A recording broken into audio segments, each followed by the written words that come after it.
Graça e paz, Lídias. Estamos começando a nossa aula de número 2, vamos orar? Senhor, nós te louvamos por tudo quanto o Senhor tem dado às nossas vidas, pela palavra que tem sido ministrada aos nossos corações. Te pedimos, Espírito Santo, que seja, ó Pai, o tradutor dessa palavra para o nosso coração. Que além de guardarmos em nosso coração, nós possamos dar frutos dessa palavra para a honra e glória do nome de Jesus. Amém. Lição de número 2, 10 de outubro de 2021. E a nossa lição desse trimestre está falando sobre Paulo, o apóstolo Paulo, lições da vida e ministério do apóstolo dos gentios para a igreja de Cristo. Uma lição muito importante, vai abordar a vida de Paulo do aspecto missionário, desde a perseguição dele contra a igreja de Cristo no início, até a sua conversão e o trabalho missionário que Paulo fez. E a nossa lição de hoje fala sobre Saulo de Tarso, o perseguidor. E acredite, irmãs, não era uma novidade para o povo ser perseguido.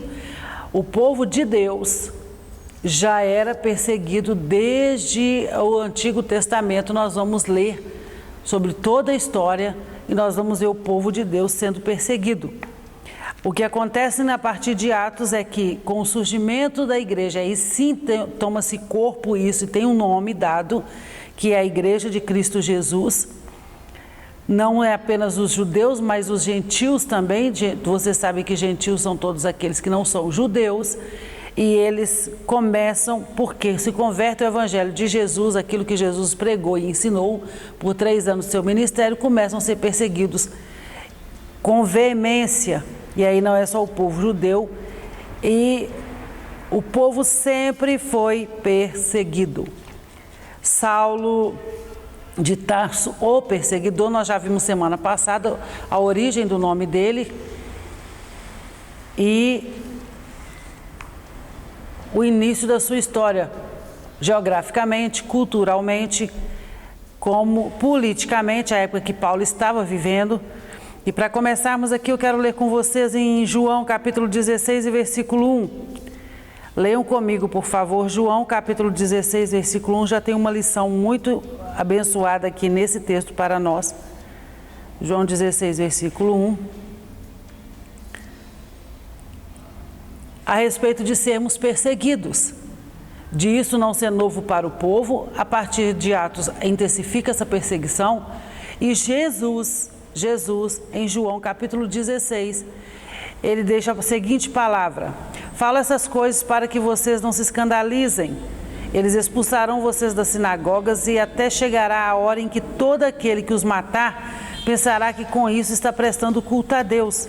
Isso farão porque não conhecem o Pai nem a mim. Mas estou falando essas coisas para que quando chegar a hora você se lembre que eu já tinha dito isto para vocês. Então Jesus já estava avisando para eles, durante o seu ministério, que eles seriam perseguidos. E muitos os perseguiriam dizendo que estavam prestando um serviço para Deus, que era o que Saulo acreditava estar fazendo. Nosso texto áureo está em Atos, capítulo 9, versículo 1. Eu já disse para vocês, irmãs, leiam o livro de Atos. Vocês vão entender muito mais o livro de Atos e compreender totalmente a nossa revista da Escola Dominical. Atos, capítulo 9, versículo 1, diz assim: E Saulo, respirando ainda ameaças e mortes contra os discípulos do Senhor, dirigiu-se ao sumo sacerdote. Isso aqui no capítulo 9 é logo depois de Estevão ter morrido. Verdade prática, a igreja é uma instituição divina que perdurará na terra até o arrebatamento, pois do contrário já teria acabado ao longo da história. E Jesus disse assim, que as portas do inferno não prevaleceriam contra a igreja de Cristo. Então, por mais que sejamos perseguidos, por mais que venham a matar aqueles que professam o nome de Cristo, a igreja segue triunfante. Leitura bíblica em classe está em Atos capítulo 8, versículo 1 ao 3, capítulo 22, versículo 4 ao 5 e capítulo 26, versículo 9 ao 11. Eu vou ler com vocês o capítulo 8, que é logo depois da morte de Estevão, e vocês, por favor, façam a leitura dos outros capítulos. Atos 8, versículo 1 diz assim: e também Saulo consentiu na morte dele, Estevão. E fez-se naquele dia uma grande perseguição contra a igreja que estava em Jerusalém, e todos foram dispersos pelas terras da Judeia e da Samaria, exceto os apóstolos. E uns varões piedosos foram enterrar Estevão e fizeram sobre ele grande pranto. E Saulo assolava a igreja, entrando pelas casas e arrastando homens e mulheres. Os encerrava na prisão. Não havia misericórdia nas atitudes de Saulo. E quando nós olhamos sobre a perseguição da igreja em Atos, a igreja primitiva, a igreja que estava surgindo em Atos, e toda essa perseguição que a igreja sofria dos religiosos da época, porque eram dos religiosos, judeus, fariseus, saduceus, que era uma ordem, era como se fosse um supremo, traduzindo numa linguagem para a gente entender, é como se fosse o Supremo Tribunal. E aí parte do conselho era da ordem dos saduceus e parte do conselho era da ordem dos fariseus. E havia o sumo sacerdote lá, que era quem conduzia todas as coisas. E hoje não é diferente para a igreja que nós estamos vivendo. No Brasil não acontece essa perseguição de forma grotesca, de forma visceral, que pega a igreja em qualquer lugar. O crente em qualquer situação pega o crente e é perseguido. Não. Essa perseguição no Brasil ela é mais velada. Ela é uma cortina de fumaça. Você acha que não está sendo perseguido, que está tudo ok. Talvez num grande centro a gente não vai sentir essa perseguição na pele, realmente, mas em algumas cidades espalhadas pelo interior do Brasil, a igreja sofre uma perseguição sim, às vezes não com morte, mas impedidos de fazer a obra do Senhor. E no mundo todo nós sabemos que temos uma grande extensão territorial da igreja perseguida. Tem uma janela chamada 10x40 que pega os países, latitude e longitude da escala no mapa do mundo, em que esses países que estão dentro desse quadrado, os cristãos são perseguidos, não podem falar o nome de Jesus, não podem professar a fé cristã, porque eles são mortos no meio da praça, dentro de casa, onde eles estiverem, eles são mortos simplesmente por professar que são servos do Senhor Jesus, que acreditam no Deus Todo-Poderoso. Então a igreja hoje, ela é perseguida e nós precisamos orar pela igreja perseguida e pelos missionários que se dispuseram a estar lá para fazer a obra do Senhor. A nossa introdução diz assim: a história da expansão da igreja no livro de Atos mostra um fariseu zeloso, Saulo de Tarso. Este tinha prestígio religioso e cultural entre os judeus e por isso ele ganhou carta branca das autoridades religiosas para perseguir os seguidores de Jesus e assim tornar-se um implacável perseguidor da igreja de Cristo do primeiro século. É o que estudaremos nesta lição. Paulo era um judeu fariseu, como nós aprendemos na aula passada, e João, capítulo 11, versículo 46 e 48, Jesus diz assim, João capítulo 11, versículo 46 e 48, você pode acompanhar comigo, por favor?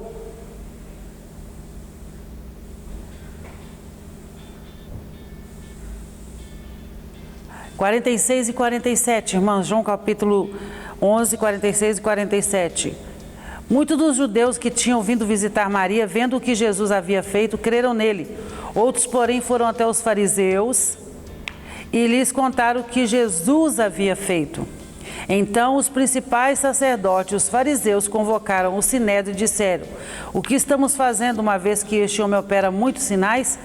Se o deixarmos assim, todos crerão nele. Depois virão os romanos e tomarão não só o nosso lugar, mas a própria nação. Essa perseguição não começou a partir da morte de Jesus para a igreja. Começou na perseguição a Jesus o Cristo.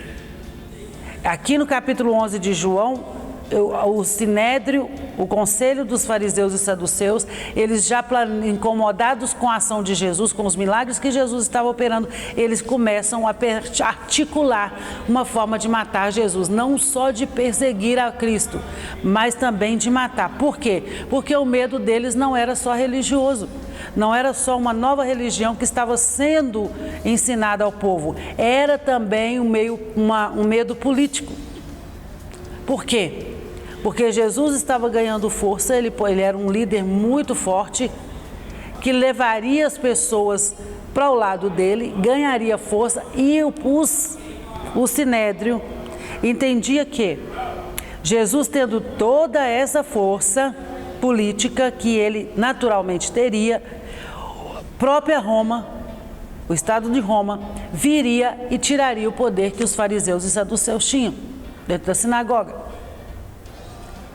E aí, o medo deles não era só religioso, mas eram também político. E assim eles perseguiram a Cristo e mataram a Cristo. Então a prisão, a condenação e a morte de Jesus resultaram na perseguição das autoridades religiosas de Jerusalém. A morte de Jesus foi resultado dessa ação deles. E desde então, os discípulos tiveram que se esconder. Tanto que Pedro é confrontado, quando Jesus está para ser morto, Pedro é confrontado e eles falam com ele: você é um dos que andavam com esse homem. E antes que o galo cantasse, Paulo negou a Jesus 3 vezes. Pedro negou a Jesus 3 vezes. Então, eles já estavam se escondendo. E depois do Pentecoste aumentaram a rejeição e o ódio. No capítulo 2 de Atos, o Espírito Santo desce e enche toda a casa e eles começam a falar em línguas e aí o ódio aumentou. Porém, o número dos discípulos aumentaram de forma espantosa. Os apóstolos começaram a levar essa mensagem do Evangelho a todas as partes: Jerusalém, Judeia, Galileia. Jerusalém era o centro da propagação do Evangelho, e com o poder do Espírito Santo os discípulos tornaram-se mais ousados, e isso estava incomodando. E os discípulos, alguns se destacaram como pregadores. Nós temos um destaque maior para Barnabé e Estevão, Filipe, cheios do Espírito Santo, realizavam milagres. Alguns das sinagogas dos judeus não aceitavam, e em particular os helenistas. Quem eram os judeus helenistas? Eram aqueles que vinham da cultura grega, que falavam o grego, que tinham toda uma cultura do grego, surgiram e foram criados na diáspora dos judeus. Que é diáspora, irmãos, na dispersão dos judeus. Lembra? Nós terminamos o trimestre passado falando sobre quando os judeus e o povo e as tribos do norte foram dispersas pela terra, no cativeiro babilônico e no cativeiro assírio. Pois nós terminamos a lição falando sobre isso, sobre os judeus estarem dispersos na terra, o povo de Israel está disperso. Houve 70 anos de cativeiro babilônico, quando Ciro autoriza o povo a voltar. Esdras e Neemias faz essa junção e volta com o povo para Jerusalém. Mas ao longo do tempo, o povo foi crescendo de outras culturas. E aí há uma grande mistura dessas culturas. Os helenistas, eles não acreditavam que a Torá deveria ser seguida fielmente. Este era um grupo. E esse mesmo grupo, querendo ver um cumprimento e não ver o cristianismo crescendo, eles perseguiam duramente. E Estevão, se deparar com este grupo, é interrogado, e ele, cheio do Espírito, no capítulo 7 de Atos, leiam por favor, ele provoca uma situação constrangedora, porque ele consegue calar a boca deles, cheio do Espírito de Deus. E isso tudo acompanhado por Saulo, que fica muito irado, consente na morte de Estevão. Irmãs, leiam o capítulo 7. Leiam o capítulo 7 para vocês entenderem na íntegra o que foi essa morte. Quando nós temos o capítulo 9, versículo 1 do nosso textuário, que diz que Paulo chega diante dos sacerdotes com muita ira, ele tinha acabado de presenciar a morte de Estevão e ele recebe carta branca para aumentar essa perseguição. Então vamos lá. Fizemos então uma introdução belíssima que vai dar para vocês um aporte enorme para os próximos tópicos. Vamos lá para Saulo de Tarso, o perseguidor implacável, que é o nosso primeiro tópico. E o nosso primeiro subtópico fala: Saulo se descreve como blasfemo, perseguidor e opressor. Isso está em 1 Timóteo, capítulo 1, versículo 13. Ao longo da história de Paulo, nas cartas após a conversão, Paulo em momento nenhum vai se negar a dizer quem ele foi, as ações que ele teve, reconhecer o grande mal que ele fez ao povo. Mas ele passa a ser perseguido, após a conversão. Vamos então aqui. Como um fariseu fanático, Saulo tinha a convicção de que seu papel era destruir a fé cristã, matando e prendendo os seguidores de Jesus. E sua postura arrogante o fazia ser truculento, usando grande violência contra pessoas simples, homens e mulheres, sem qualquer compaixão. Ele acreditava piamente que com esse comportamento estava agradando a Deus. Olha o que nós lemos em João capítulo 16. Muitos vocês serão perseguidos e muitos dirão que estão fazendo um serviço a Deus. Então Jesus já havia dito isso. Apoiado pela casta sacerdotal que odiava o nome de Jesus, Saulo usava dos meios legais para atacar os cristãos. 2 Timóteo capítulo 3, versículo 12. Olha o que Paulo está dizendo ao seu filho na fé, Timóteo, orientando Timóteo, sendo ele um homem que perseguiu. Mas olha o que ele diz em 2 Timóteo capítulo 3, versículo 12, irmãs. Abra sua Bíblia, leia, nós estamos numa escola.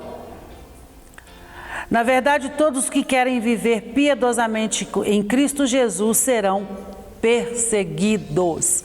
Todos aqueles que querem serem seguidores de Jesus, servir a Cristo integralmente, com dedicação, com amor, sabendo da grande obra do reino de Deus, serão perseguidos. Às vezes você é perseguido no seu trabalho por simplesmente professar o nome de Cristo. Tem alguém lá que não gosta de você e faz de tudo para poder te deixar mal, faz de tudo para desacreditar. Por quê? Porque nós seremos perseguidos. Nós seremos perseguidos como igreja do Senhor, como embaixadores do reino que estamos levando a palavra. E Jesus, em Mateus capítulo 16, versículo 18, diz assim: também eu lhe digo que você é Pedro, e sobre esta pedra edificarei a minha igreja, e as portas do inferno não prevalecerão contra ela. Jesus já tinha dito, no capítulo 16, versículo 1, que nós seríamos perseguidos. Mas lá no versículo 18 ele diz que, olha, eu edificarei a minha igreja e as portas do inferno não prevalecerão contra ela. Nós estamos sendo perseguidos, mas nós vamos prevalecer. A igreja sempre prevaleceu, desde os primórdios. O povo de Deus sempre prevaleceu. Então, por causa de sua truculência, os seguidores de Jesus tiveram que fugir para outras cidades. E o perseguidor respirava ameaças e mortes contra os discípulos de Jesus, isso era Saulo. E por isso não via problema em prender e arrastar presos para Jerusalém os que professavam o nome do Nazareno. Não havia compaixão da parte de Saulo. Subtópico 2, as ameaças de Saulo de Tarso. A expressão respirando ameaças de morte descreve Saulo de maneira figurada, como uma fera selvagem que ameaça sua presa. No contexto de Atos 9, 21, o perseguidor era visto como um exterminador, pois conduzia os cristãos às prisões, além de permitir que fossem açoitados. Ele não poupava ninguém que seguisse a doutrina de Cristo. Satanás, nós estudamos no livro de Jó, que ele não é o Todo-Poderoso. Ele tem algum poder. Só que ele está limitado à permissão de Deus. Ele só age, ele só vai até onde Deus permite. E aquilo que Deus permite sempre tem um propósito para as nossas vidas. Havia um propósito de Deus com Jó, assim como há um propósito de Deus comigo e com você. Assim como Deus permitiu que o povo fosse perseguido nessa época aqui, mesmo com Saulo respirando ameaças e morte, havia um limite. E aqui no capítulo 9 nós vamos entender até onde Deus deixou que Saulo fosse nessa perseguição. Romanos 8, 31 Nós temos bastante referências hoje, irmãs. Eu quero que vocês usem sua Bíblia, fica íntimo dessa palavra. 8:31, vamos ver o que diz o mesmo Paulo escreveu. Que diremos então à vista dessas coisas? Se Deus é por nós, quem será contra nós? Aquele que não poupou o seu próprio filho, mas por todos nós o entregou. Será que não nos dará graciosamente com ele todas as coisas? Quem tentará acusação contra os eleitos de Deus? É Deus quem os justifica. Quem os condenará? É Cristo Jesus quem morreu, ou melhor, quem ressuscitou, o qual está à direita de Deus e também intercede por nós. Então nós somos perseguidos, nós somos caluniados por amor a Cristo, por professarmos a fé em Cristo Jesus, por anunciarmos o reino, somos. Mas se Deus é por nós, quem será contra nós? Isso quer dizer também que o Senhor está contra aqueles que nos perseguem. E isso é muito mais forte. Terceiro subtópico, por que Saulo perseguia os cristãos? Os motivos que levaram Saulo a se tornar um perseguidor inclemente contra os seguidores de Cristo eram o zelo destrutivo pela Torá e o suposto fato religioso de que Jesus talvez fosse um blasfemo. Para Saulo, o anúncio de que um crucificado pudesse ser o Messias prometido pelos profetas do Antigo Testamento era um escândalo. Porque Paulo, ele era um religioso, zeloso. E nós precisamos entender uma coisa, irmãs, cuidado com o fanatismo. O reino de Jesus é amor, o reino de Jesus é vida, o reino de Jesus é transformação de vida. A religiosidade, você só vai acompanhar uma estrutura denominacional que diz não isso, não aquilo outro, mas que não vive a essência do Evangelho. Você só guarda as regras. Paulo, ele era zeloso pelo cumprimento da Torá. O que é Torá, irmã Osana? Torá são os 5 livros do Pentateuco: Gênesis, Êxodo, Levítico, Números, Deuteronômio. É onde está toda a lei que foi dada a Moisés. E o povo judeu segue essa lei à risca. Era o que os fariseus faziam. Eles eram zelosos por guardar essa lei. Tem algum problema nisso? Não, não tem problema em você guardar a lei do Senhor. E nela meditar de dia e de noite para poder viver dentro daquilo que o Senhor estabeleceu para nós. Mas nós não podemos ser fanáticos. Essa religiosidade fanática, ela é perigosa. Porque é aquilo que Jesus disse, o que Jesus disse, que nos perseguiriam e fariam isso em nome de Deus. Na Idade Média, e daí quem estudou e fez aula de história na escola sabe disso, que na Idade Média a Igreja Romana perseguiu a muitos, matou a muitos dos santos, dos homens que viveram a vida piedosa, uma vida dedicada aos necessitados, que hoje são chamados de santos pela Igreja Romana, foram mortos por essa mesma igreja. Por quê? Por causa de um fanatismo, de uma religiosidade. Nós precisamos entender que é viver em Cristo, ser nova criatura, é viver o Evangelho de Jesus, um Evangelho de amor, e não uma religiosidade. Não adianta nós seguirmos regras, obedecermos regras, impormos regras, se nós não vivemos o Evangelho de Jesus, que é o amor. Precisamos tomar cuidado com o fanatismo. Por quê? Porque tudo que entra numa linha extrema, de uma extremidade para outra, vai virar um caos lá na frente. Nós temos irmãos que, não estou falando contra, me entendam, nós temos irmãos que jejuam, que oram, que vão para o monte, que ora pelas madrugadas e que vive aquela vida de oração e consagração contínua e é aquela coisa que não para. Mas ele, em contrapartida, ele não estuda a palavra, ele não lê a Bíblia, ele não conhece a palavra para ser pregada, mas ele está ali orando e ele vai chegando num extremo daquilo. Por outro lado, nós temos aqueles que só querem a letra, só querem fazer um curso de teologia, ser PhD, mestrado, doutor em divindade, mas não tem uma vida de oração, não tem uma vida de consagração. E eu posso ter conhecimento, mas a unção é que faz a diferença. Então eu preciso ter os dois, eu preciso ter conhecimento, eu preciso ter jejum e oração e consagração na minha vida diante do altar do Senhor. E isso vai levar ao equilíbrio, porque se eu pego um extremo para lá, o outro para cá, uma hora isso vai dar muito ruim. Ora, quem fosse suspenso no madeiro, na cruz, de acordo com a lei, estava sob a maldição divina. Deuteronômio 21 e 23 diz exatamente isso. Por isso nosso Senhor não passava de um blasfemo para Saulo. Mais tarde, por ocasião de sua conversão, ele descobre que Cristo assumiu a maldição da lei e por isso nos livrou dessa maldição. Gálatas 3,13. A partir da conversão, Paulo começa a dar vários testemunhos do que ele entendeu, de quem ele era como perseguidor e quem ele é a partir do momento que ele se converte.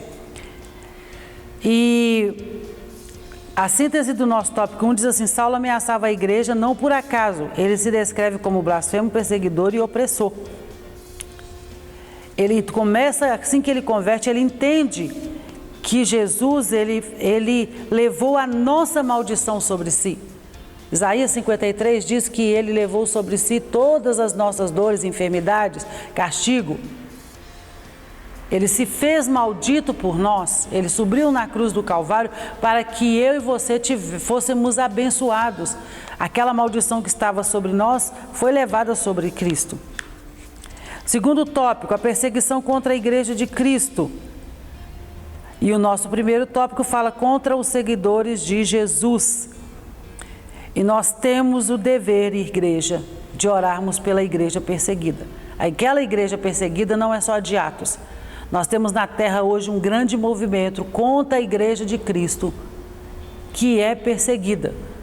Nós temos no Quênia, nós temos missionários no Quênia, nós temos missionários no Nepal, na Índia, e nós mesmos aqui já vimos cenas que nossos pastores mandaram de um missionário nosso na Índia, que foi espancado, quebraram a perna dele, rasparam a cabeça dele, porque ele professa o nome de Jesus. Inclusive nós ofertamos para que fosse feita a cirurgia para a recuperação da perna dele. Quando foi isso, irmã Osana? Recente, em 2015, 2016, foi quando aconteceu. Não está longe não, irmãs. Nós vivemos um céu de brigadeiro no Brasil, em algumas partes do Brasil. Temos perseguição no Brasil também. Então nós temos que orar por essa igreja. Primeiro subtópico contra os seguidores de Cristo. A perseguição de Saulo contra Jesus era uma perseguição contra a igreja. E o corpo de Cristo, uma instituição divina. Jesus, quando Paulo tem a visão a caminho de Damasco, Jesus diz para ele assim: Paulo, por que me persegues? Mas ele estava perseguindo a igreja, Osana. Paulo estava perseguindo a Cristo. E a igreja representava o Cristo. A igreja era a extensão daquele evangelho. Era o mesmo evangelho que Jesus passou 3 anos pregando, essa igreja estava pregando. O corpo de Cristo, uma instituição divina, ao passo que ele respirava ameaças e morte contra os seguidores de Cristo.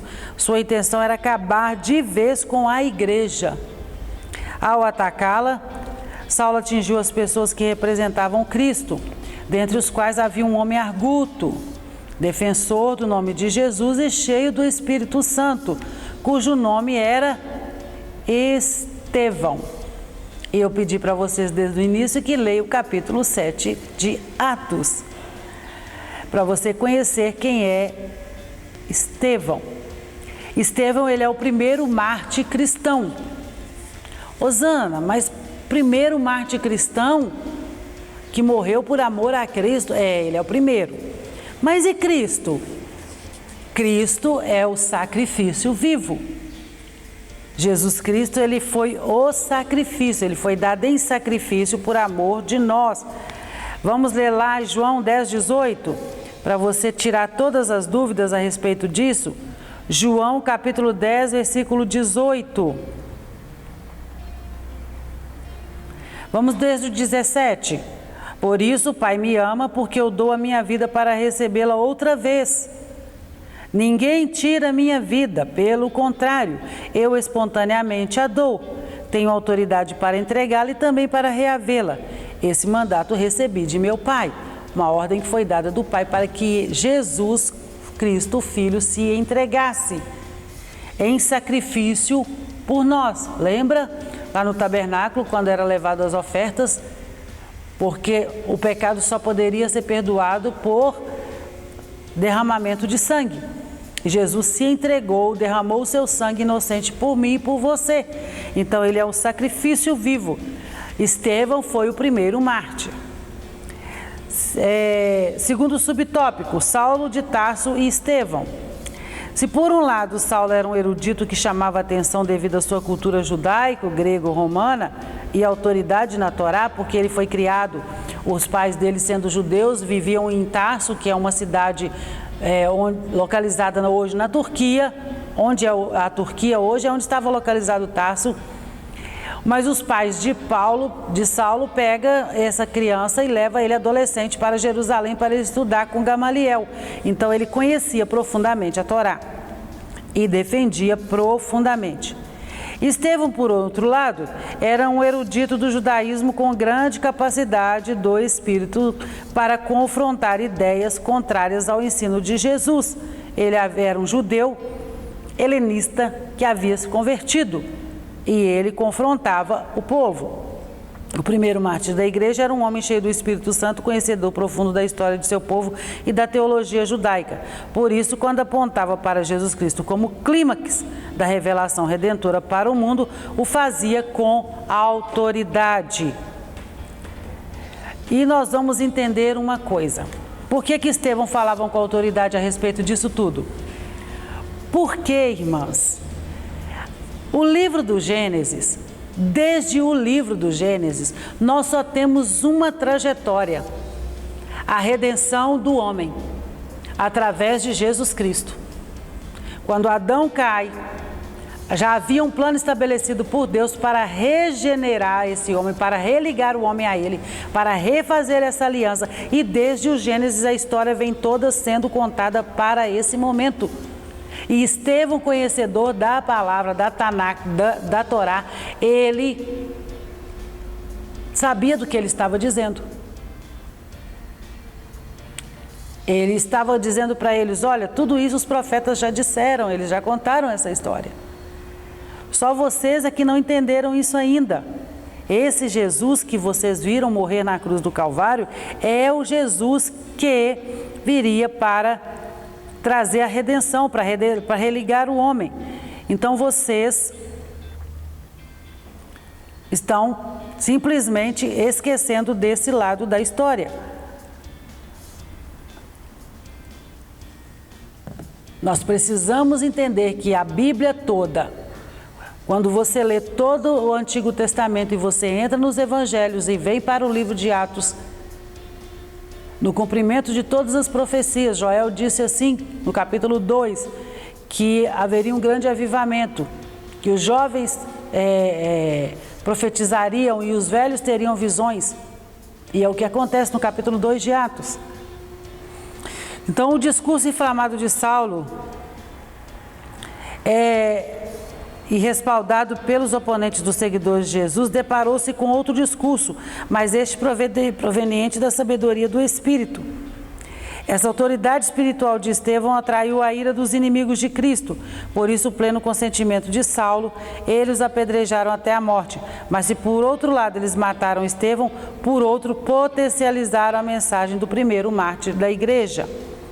E João 5,39, para nós entendermos um pouquinho mais sobre isso, João 5,39, leiam comigo, por favor.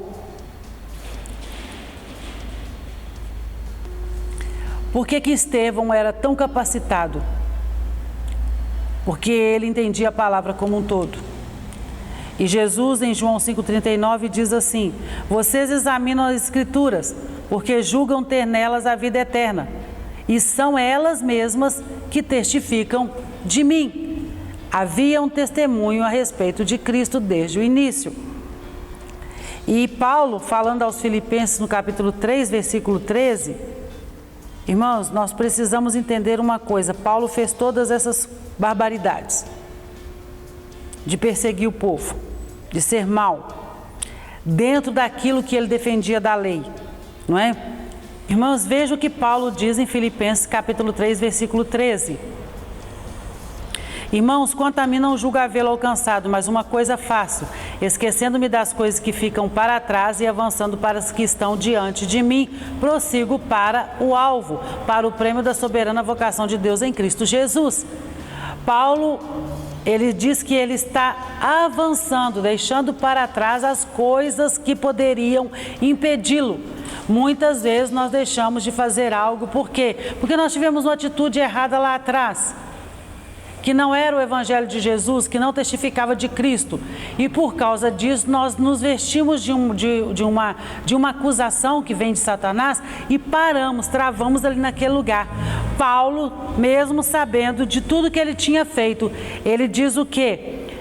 Me esquecendo das coisas que ficam para trás, eu avanço para o alvo. Nós não podemos parar. Terceiro subtópico diz assim: uma intolerância religiosa e política contra a igreja atual.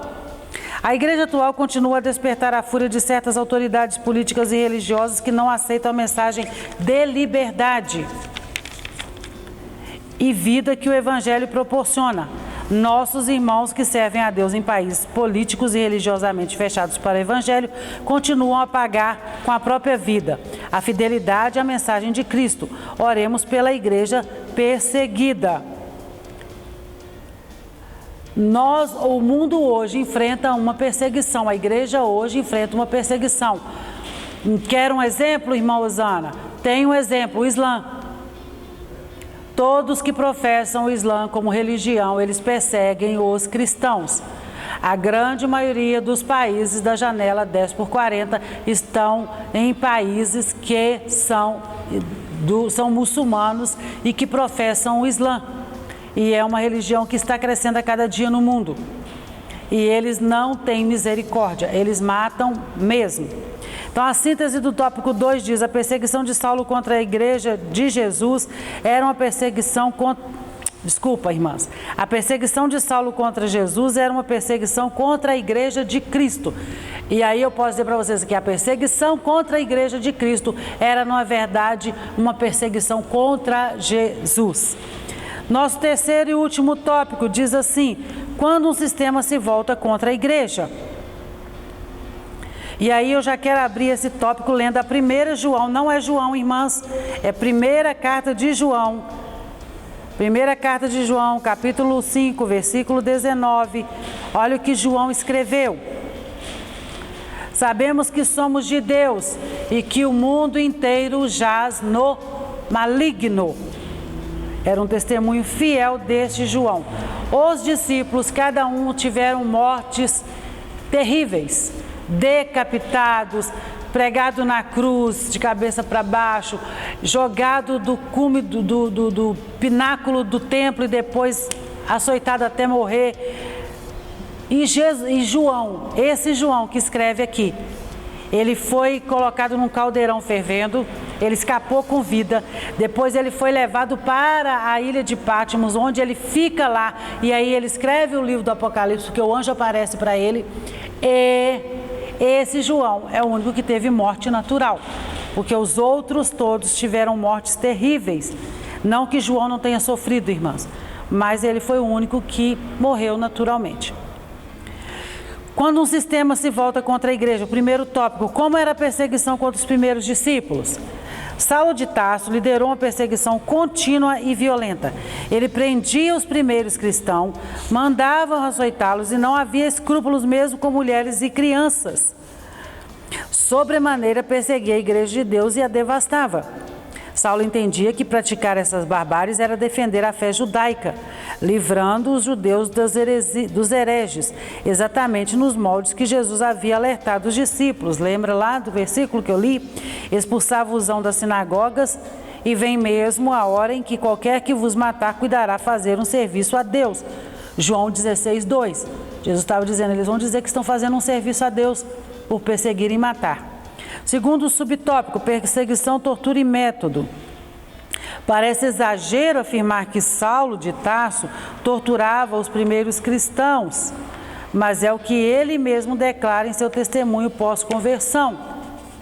Além de castigá-los fisicamente, ele empregava a tortura psicológica para induzi-los a blasfemarem. E aí nós vamos ter um quadro dos mártires, dos cristãos que eram jogados nas arenas para divertir o povo de Roma, homens e mulheres e crianças que eram levados para as arenas e os leões trucidavam com essas pessoas nas arenas para divertir o povo.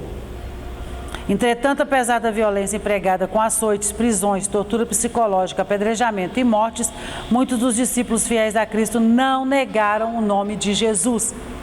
Eu tenho vários livros que são biografias de missionários da União Soviética, da extinta União Soviética, que contam a maneira vil e horrenda com que eles foram açoitados, perseguidos, presos, humilhados, torturados pelo nome de Cristo. Eu tenho um livro de um soldado russo chamado Ivan, que ele se converte a Cristo e ele vai preso e ele é muito torturado. E uma das coisas que ele faz com o sangue que corria do corpo dele, das torturas, ele escreve o nome de Jesus na parede. Temos também de um pastor da Tchecoslováquia, que ele fica 14 anos preso e as torturas são terríveis. Irmãs, muito da minha fé adolescente para a juventude foi fortalecida com esses testemunhos de homens e mulheres que não negaram a Cristo, que sofreram todas as torturas, que foram mortos, mas não negaram a Cristo. Homens e mulheres deste século, não estou falando da igreja primitiva, estou falando de um século próximo a nós, de um período contemporâneo nosso. Terceiro e último subtópico diz assim: perseguição aos pentecostais. No início do movimento pentecostal no Brasil, nossos pioneiros sofreram toda sorte de perseguição e violência. Muitos deles sofreram agressões físicas e psicológicas. Tudo isso porque pregavam uma doutrina que a religião oficial não aceitava. O que dizer de Daniel Berg e Gunnar Wingre, os primeiros pastores dos primórdios das Assembleias de Deus no Brasil? E tantos outros irmãos perseguidos nesses rincões brasileiros? Ao olhar para o passado, devemos enxergar o presente e conscientizar de que a obra pentecostal custou alto preço e nos custa ainda. Nós temos algumas regiões do Brasil, mas entrando para o interior do país, e que você ainda é perseguido por falar do amor de Cristo. É um pastor amigo meu que ele abriu uma igreja numa cidade de Minas e os irmãos, quando passavam para ir ao culto, as irmãs, elas eram apedrejadas, jogavam pedra nas irmãs, porque elas estavam indo congregar com os crentes. No interior do Pernambuco, um casal de missionários que eu tenho conhecimento, a igreja que é a igreja que manda na cidade lá, chegou e disse para os irmãos que estavam se convertendo e começando a viver a fé cristã genuína do Evangelho de Jesus, que nós pregamos, essa liderança dessa igreja lá na cidade chegou e disse para eles: ou vocês vão receber a cesta básica para comer, ou vocês vão ser crentes. Não dá para ser as duas coisas. E aí você sabe que quando falta comida no prato, muito dificilmente você vai ter força de vontade para seguir servindo a Cristo. E é neste momento que nós, como igreja do Senhor, precisamos nos levantar, tomar conhecimento do que está acontecendo dentro do nosso país, tomar conhecimento do que está acontecendo ao redor do mundo, porque as missões são hoje. O Evangelho de Jesus precisa ser pregado hoje. E a igreja de Cristo se levantando. Porque se chega uma instituição religiosa e diz assim, que se vocês forem crentes, vocês não vão ter cesta básica para comer, eu como igreja de Cristo me levanto e digo assim, pois se mantenham como cristãos aqui, porque nós vamos trazer alimento para vocês. Esse é o papel da igreja. Então essa igreja perseguida desde Daniel Berg e Gunnar Wingre, quando a Assembleia de Deus iniciou no Brasil, ela se mantém sendo perseguida, acreditem.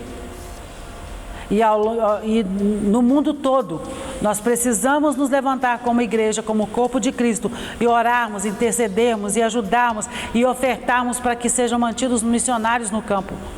Porque essa perseguição não acabou.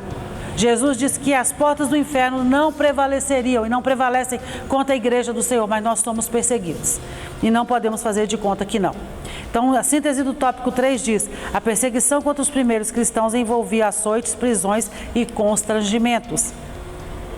E se você pesquisar, você vai encontrar sites especializados que se dedicam a retratar o fenômeno contemporâneo de perseguição aos cristãos. Não fique só naquilo que eu estou te dizendo. Entra no site das Portas Abertas. É uma ONG chamada Portas Abertas que fala sobre os missionários no campo e sobre a igreja perseguida. A nossa conclusão: se a igreja fosse uma mera organização humana, já teria acabado. Mas é uma instituição divina edificada pelo próprio Cristo e por isso a igreja subsiste ao longo dos séculos e continuará a subsistir até a vinda gloriosa de Jesus para arrebatá-la. A igreja é de Jesus e ela continuará triunfando. Vamos orar e agradecer ao Senhor por essa aula. Senhor, nós te louvamos por tudo quanto o Senhor tem dado às nossas vidas, pela vida de cada aluna, Senhor, que tem parado para aprender da Tua palavra, para assimilar aquilo que o Espírito Santo quer nos ensinar. Deus, nós clamamos pela igreja perseguida e te pedimos, ó Pai, que envie o seu anjo à frente, dando livramento, guardando, Deus, dando resistência a esta igreja em toda a face da terra. Em nome de Jesus, que nós possamos ser usados como instrumento de bênção para a manutenção da Tua obra em todo o mundo. Em nome de Jesus, nós te louvamos e te agradecemos. Amém.